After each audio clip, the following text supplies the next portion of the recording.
Hi, in this video I would like to show you how to use custom names in Excel. You may not necessarily use it very often, I don't, but I think for some people it can be really helpful sometimes.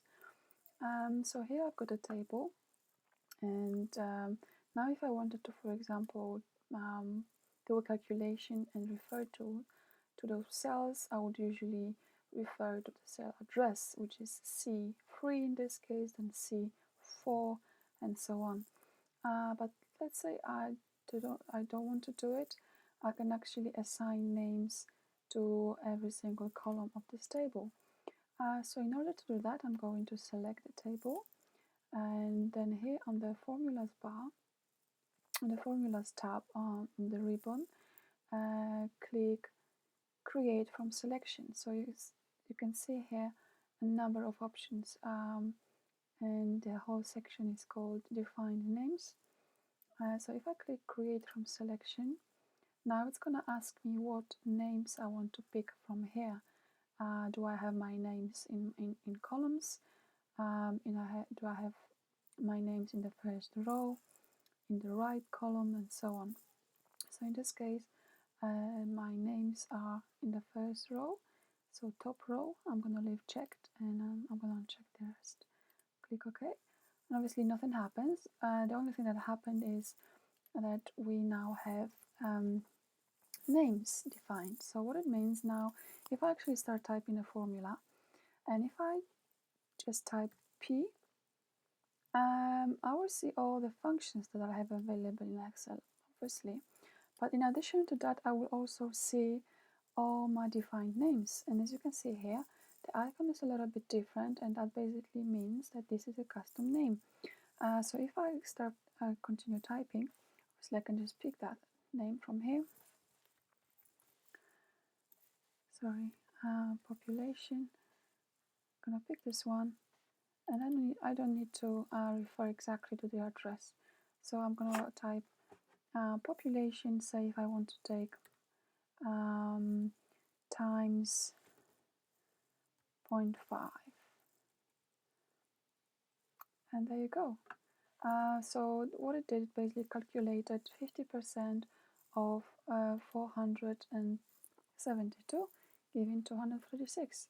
So now if I just copy the formula down, it's going to calculate 50% every single time from the corresponding cell.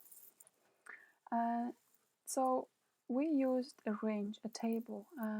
So we basically gave a name to the entire column in our table. So that's one way of doing it. But what if we wanted to actually give a name to a constant value? So for example, say we often calculate the VAT amount.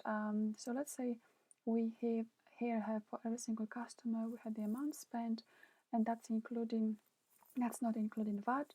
And if you wanted to calculate what the VAT would be for that, and let's say that we always charge 22% VAT, we can actually define a name for the 22% VAT and then use it in our formula.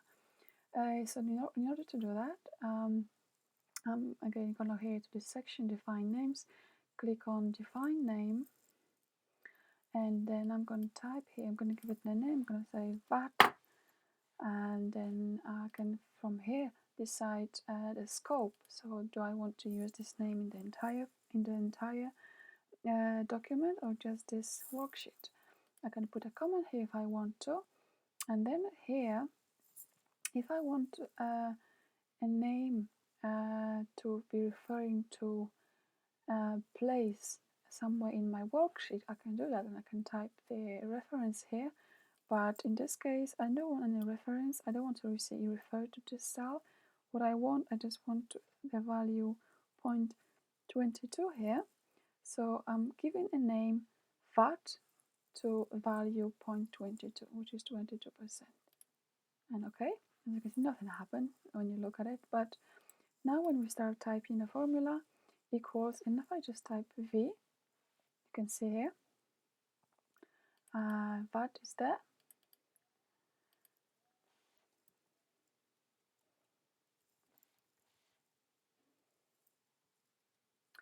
and I'm gonna multiply this by the amount spent and hit enter.